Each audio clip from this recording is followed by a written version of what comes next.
El 17 de marzo culmina la conmemoración de la Semana de Concientización sobre el Consumo de Sal. Esta semana, que comprende los días del 11 al 17 de marzo, busca llamar la atención sobre el consumo excesivo de sodio y su relación con la presión arterial e incluso con los accidentes cerebrovasculares. Consumir menos sodio puede ayudar a prevenir y a disminuir su riesgo de sufrir estas enfermedades. Las guías alimentarias actuales recomiendan ingerir menos de 2.300 miligramos de sodio al día. En la Cátedra Médica, un día como hoy en la medicina. El útero, óvulos, ovarios, reproducción, satisfacción. En la Cátedra Médica, hoy hablamos de mujer, salud y ginecología. Saludamos a todos los amigos que están conectados a través de la plataforma interactiva de Rumba, que es @rumba985fm. Eso es en Instagram. Ustedes pueden seguirnos de forma en vivo y de forma interactiva, hacer sus comentarios, hacer sus preguntas a través de Instagram, @rumba985fm, y ahí estamos. Para todos los que están fuera del territorio nacional, también nos pueden ver de forma diferida en nuestro canal de YouTube, que es Rumba 985 FM. El día de hoy un tema bastante importante, interesante. Le enviamos saludos a nuestros amigos de Instagram. Adiós, un saludito, eso se estila. Roberto, tú estás atrasado. Mira, dile así a la cámara para que la gente que... No, a este de aquí. A este. Esa manota así, ese ortopeda. No, Qué bien. La desconocía.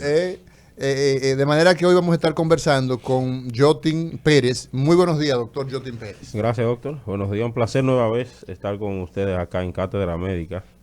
Imagínense, el programa se llama Cátedra Médica. Sí, hay que prepararse. Porque la salud merece respeto. No, usted es un facultativo que tiene un nivel, usted es docente además, usted no es un médico especialista y solamente eso, sino que usted también se dedica a la docencia, tanto en un grupo de entrenamiento, Roberto, que tiene, que hay en el país para los médicos que aspiran irse por ejemplo, a España, que se llama CTO Internacional, y también la Universidad, el Instituto Tecnológico de Santo Domingo, INTEC.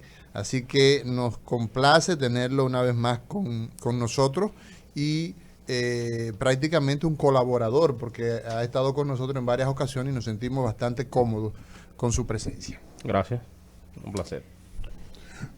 Jotin, yo quiero hacer esta pregunta. Hoy vamos a hablar de control prenatal. Hay una frontera que es entre ustedes los obstetras y el neonato. ¿De acuerdo? Sí. Que es alrededor del momento que el niño nace. Esa frontera del perinatólogo, ¿tú me la puedes hacer a favor de delimitar? Sí, mira, lo que pasa es que, bueno, perinatólogo en otros países, el perinatólogo es un obstetra.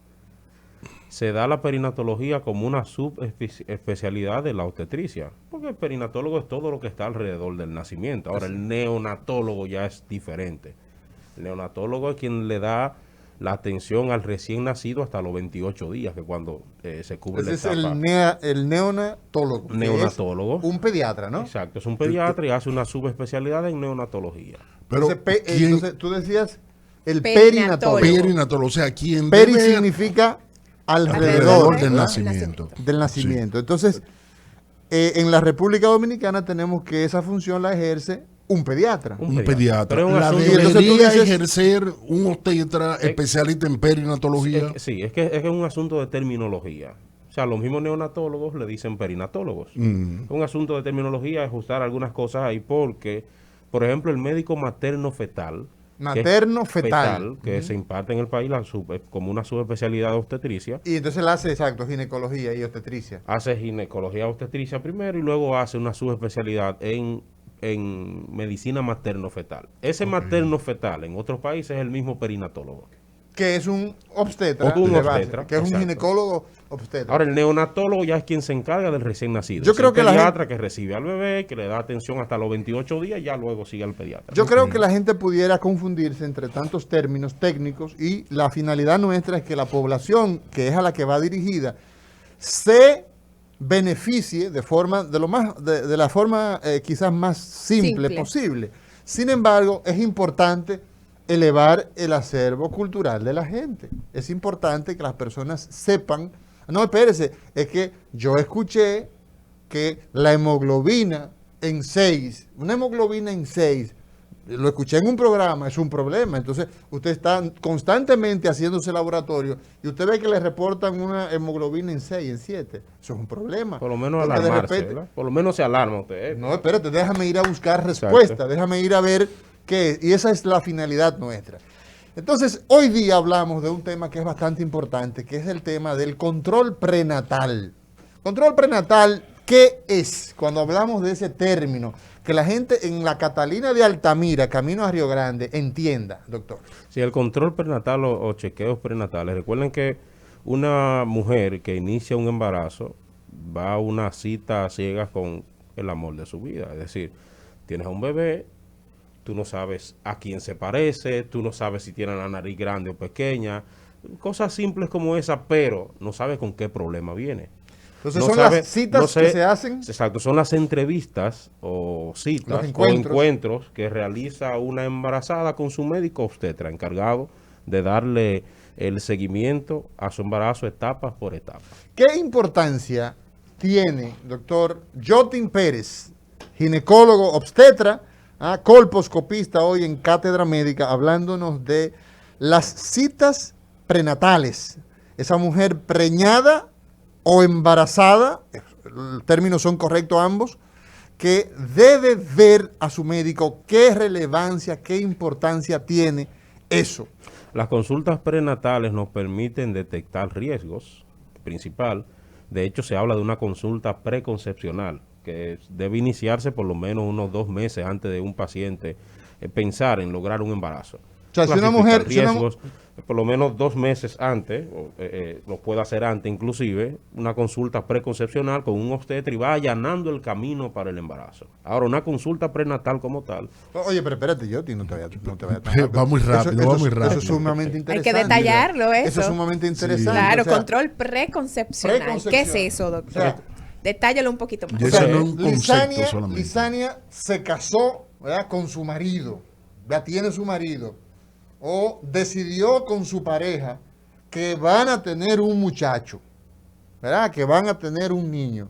Entonces se recomienda que Lisania, antes de quedar encinta, de quedar embarazada, de quedar preñada, todos son términos aceptados, para que la gente lo entienda.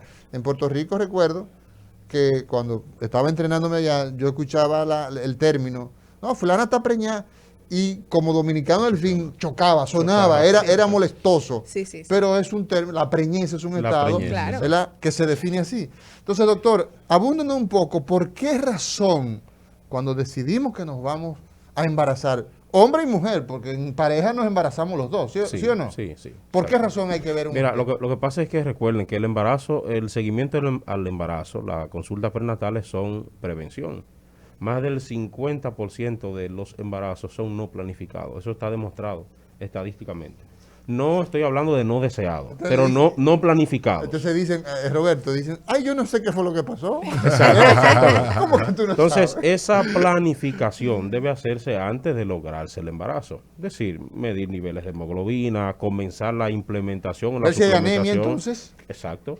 Suplementación con ácido fólico, que es bastante importante No, en las doctor, primeras espérese, pero semanas. eso es después que uno está embarazado. No, ¿Cómo como que no, medida doctor? preconcepcional. No, Por lo no, menos doctor. 2 meses antes de iniciar a Eso es buscar para el embarazo. preparar el lecho. Exactamente, crear una reserva de ácido fólico y sabiendo que la deficiencia de ácido fólico, los daños que tienen En el a sistema nivel- nervioso, en el Claro. sistema nervioso, o sea, eso es fundamental.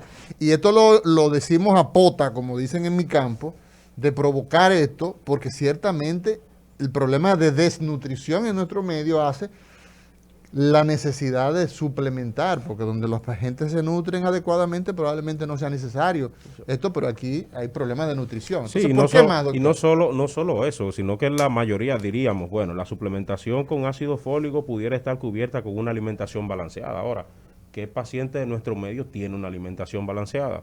¿Qué cantidad de el ácido fólico consumido se absorbe? ¿Qué cantidad se pierde? Entonces, para tratar de cuidar esas complicaciones que son del tubo neural, el doctor Amaury sabe muy bien de eso. Se recomienda la suplementación con ácido fólico 2 meses por lo menos antes. Se prepara la paciente, se hace un perfil glicémico, tratando de descartar la posibilidad o el riesgo de una diabetes gestacional o detectar una diabetes pregestacional, riesgo de trastornos hipertensivos del embarazo. Se pueden detectar también en una consulta preconcepcional y claro, en el seguimiento de la consulta prenatal, ya estando embarazada la paciente, todo va dirigido a evitar complicaciones en el bebé. O sea, una pregunta.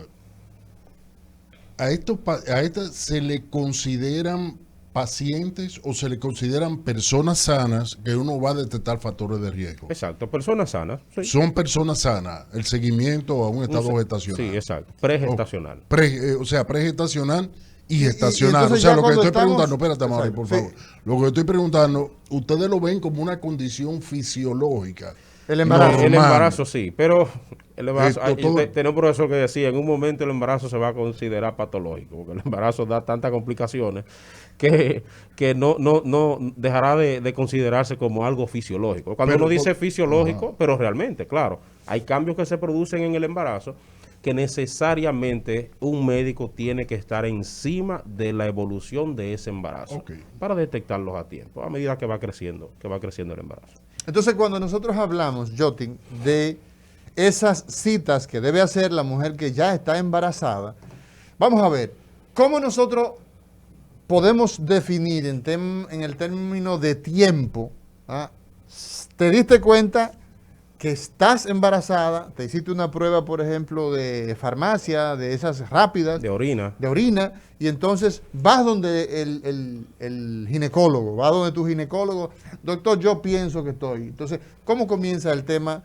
¿Cómo empezamos a organizar el tema de esos controles prenatales? Mira, la OMS establece como norma que toda paciente embarazada debe tener un promedio de controles prenatales de 6, por lo menos. Un 6 mínimo. visitas. Por lo menos un mínimo. 6 visitas para considerar como un control prenatal adecuado. Ok. ¿Sí? Ahora, esa paciente llega a la consulta con una prueba de embarazo, ya sea en sangre o en orina. Hay varios métodos, sonografía, por ejemplo. Tenemos un embarazo, pero necesitamos saber dónde está implantado el embarazo. Si está en el útero, recordemos el embarazo ectópico, que es el embarazo fuera de su centro, como se conoce popularmente. Y luego de ahí comienzan una serie de analíticas. Aquí me escriben, doctor, escúchame, que, doctor, ¿por qué razón me hacen una sonografía cuando yo lo que tengo son 2 meses? Ahí no se va a ver el sexo. O sea, la gente tiene la idea de que la sonografía se Es solo hace para eso. para identificar el sexo. Entonces, Sí. ahí tiene aquiescencia lo que dices. No, con la sonografía, o sea, la sonografía es un método diagnóstico inofensivo, no hace daño al bebé, está demostrado que no hay daños que pudieran lesionar al bebé por los rayos ultrasonidos, pero en un control prenatal solamente hay 3 sonografías que son obligatorias en una paciente. ¿Cuáles son esas 3? Primera sonografía, que le llaman sonografía genética. La sonografía genética se realiza entre las 11 y 14 semanas. Ok. ¿Para qué sirve la sonografía genética? Luego de realizar una sonografía que me confirme que hay un embarazo intrauterino, detectar malformaciones, buscar datos sonográficos o marcadores sonográficos de cromosomopatía. Ahí se mide ¿De quién, doctor? de alteraciones cromosómicas. Ok. Síndrome de Down, algunos otros síndromes que son incompatibles con la vida también. Esa sonografía se mide en la resistencia de las arterias uterinas y eso se usa ya como un predictor a trastornos hipertensivos del embarazo posteriormente. ¿Así? Sí. Luego de esa primera sonografía, hay una segunda sonografía que se realiza entre las 20 y 24 semanas. Oye bien, Roberto, El doctor Jotin Pérez, hoy, hablando en Cátedra Médica, dice que usted está embarazada porque hay una prueba que dice que sí, que está embarazada, ¿no? Porque Usted tu no. mujer... Oye bien, Usted no. Roberto. No, oye bien, no, porque Ah. usted también se embaraza con su mujer. ¿Usted no la acompañaba a la cita? Claro que sí. Entonces, ¿qué ocurre? mataste, La está bien, primera, no la la primera sonografía es para saber la ubicación, si ese producto de la concepción entre hombre y mujer está dentro del útero. Y eso es sumamente importante. Si hay viabilidad, es decir, si hay ¿Entiendes? frecuencia cardíaca, eso también se vigila ahí. La frecuencia cardíaca es algo que preocupa mucho a la madre, porque a veces comenzando el embarazo solamente está el saco, no se ve un embrión. se Lo que le da es seguimiento y Esa es puede... la primera sonografía. La primera sonografía, sí. Eso va a depender de la edad gestacional del embarazo. Y uno le da seguimiento y posteriormente aparece. Ahora, la sonografía morfológica que mencioné se realiza entre las 20 y 24 semanas. Es una sonografía parecida a la genética, pero ya da una evaluación morfológica más acabada, dado que a esa edad gestacional hay unos órganos que ya están formados y que no estaban en las 11 o 14 semanas. Sonografía obligatoria, los perfiles. Perfil biofísico, perfil hemodinámico, esas se hacen después de las 28 semanas de gestación. Esas son obligatorias. Ahora bien, dado que las sonografías no producen daño, usted se puede hacer toda la sonografía que quiera. Exacto, Ya a partir de ahí, si es usted quiere sonido. hacerse una 6D, a ver a quién se parece, que si viene con la nariz grande, que si tiene cabello, ya eso son otras cosas. Pero esos son inventos o realmente tenemos esas facilidades, sí, ¿verdad? hay equipos con resoluciones que permiten. Encontramos Ahora, al yo, doctor, una pregunta. encontramos al doctor Jotin Pérez en Glaxo, ¿no? Perdón, él es miembro del Comité de Residencias Médicas de Glaxo y lo encontramos en Ginecoide. De manera que nosotros a lo largo vamos a estar diciendo, porque hay personas que siempre nos preguntan cuál es el teléfono, dónde lo encontramos. Adelante, Roberto. Jody, cualquier sonografista puede hacer esta sonografía con estos detalles técnicos. Pues yo veo que cualquiera hace un curso y ya dice, soy sonografista. O se necesita un sonografista, o sea, bien entrenado. ¿Y cómo lo diferencia? Claro. ¿O cómo lo consigue Hay una paciente? Una sonografía convencional te va a evaluar solamente medidas antropométricas del bebé. Medir la cabeza, medir el perímetro abdominal, el fémur, ver la placenta. Ahora, cuando se trata de marcadores sonográficos de cromosomopatía, las que mencioné, son sonografías especializadas. ¿Y esa Eso quién es debe un hacer? diplomado aparte, Ok. es un estudio aparte. La realización de Doppler fetales, también eso es un estudio aparte. Y eso lo los hacen- los yo- médicos obstetras que hacen medicina fetal, materno-fetal, son especializados en eso. Ahora, hay estudios complementarios que cualquier sonografista se puede preparar en ese tipo de sonografía. Entonces, hoy conversamos sobre el control prenatal. Esas visitas que están muchas veces ausentes. Y son la razón por la que una mujer que nunca vio un médico durante su estado de embarazo llega con la presión en el cielo, llega tirando proteínas por la orina, llega complicada y finalmente entonces tenemos problemas de calidad de desembarazarla. ¿Por qué? Porque esta persona no tuvo ningún control, ninguna regulación durante el embarazo. Doctor, usted ha mencionado estas 3 sonografías que se hacen en diferentes tiempos del embarazo. Tomando en cuenta esto, que indica que en cada tiempo hay un cuidado que lleva esa etapa. ¿Cuál es la etapa más delicada del embarazo? Esa No, es... antes de eso, Sí, Lizzy, vamos yo a quiero, recibir esta llamadita. yo quiero que la gente también participe. Adelante, buenas. Buenas. Me interesa algo que usted acaba de decir, que se hace una sonografía para ver si tiene problemas genéticos. Sí. En Alemania a mí me hicieron esta sonografía a la semana, creo, 20, y todo salió perfectamente. Cuando mi bebé nace con síndrome de Down, que nunca lo visualizó ni mi ginecólogo haciéndome cada mes, porque yo tenía ya una edad que había que regular cada mes. Pues nunca detectaron que mi bebé venía con un problema cromosómico. O sea, que usted me dice de esto, que estas sonografías no son tan certeras. Sí. Las sonografías son operador dependiente. Claro, Eso significa claro. que depende de quien las hace y las interpreta. Adelante, Exacto, doctor. claro. Y además de eso, recuerden, los controles prenatales te permiten clasificar y establecer riesgos que tenga una paciente de tener una alteración cromosómica. Entonces, a esa paciente que yo le hago una sonografía genética y encuentro una alteración, por ejemplo, en el pliegue nucal, que mide el grosor de la translucencia nucal, perdón, que mide el grosor del bebé, una translucencia nucal de 3 milímetros o alterado, se considera como riesgo de síndrome de Down, por ejemplo. Pero hay otros marcadores que son serológicos, que uno le da, sirve para aumentar la sensibilidad de la misma. Pueden conectar con nosotros a través del 809-682-9850, 809-682-9850 y línea internacional 833-380-0062. Bien, doctor, entonces la pregunta antes de recibir la llamada del oyente era, ¿cuál es esta etapa que podemos marcar como la más delicada? Porque la gente dice, no, el primer trimestre tienes que cuidarte, que puedes perderla, puedes tener un aborto espontáneo, no sé cuántas cosas.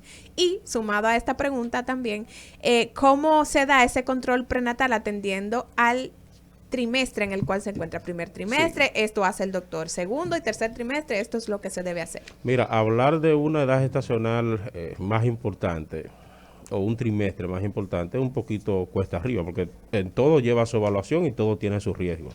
Al principio del embarazo, el cuidado prenatal es fundamental para la evolución del mismo. Ahora, para mí todos los trimestres son importantes. Una paciente que inicia su embarazo, el embarazo tiene una duración normal de 280 días, es lo que dicen los textos, pero nosotros le vamos a pedir a una paciente que vaya todos los días a una consulta prenatal. Nosotros para estudiar el embarazo usamos como nomenclatura dividirlo en semanas o en trimestres o en mitades, usando las 20 semanas como parámetro, ¿no?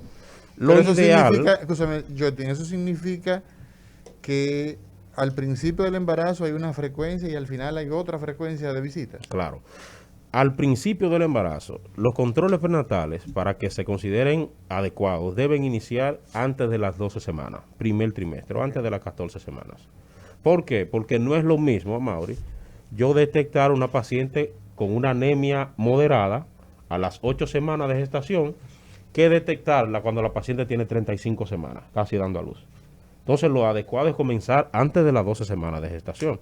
Ahora, los controles prenatales llevan una secuencia de acuerdo al tipo de paciente. Eso es individual, eso se individualiza. Yo tengo una paciente diabética, por ejemplo, yo no la voy a ver con la misma frecuencia que veo una paciente de bajo riesgo.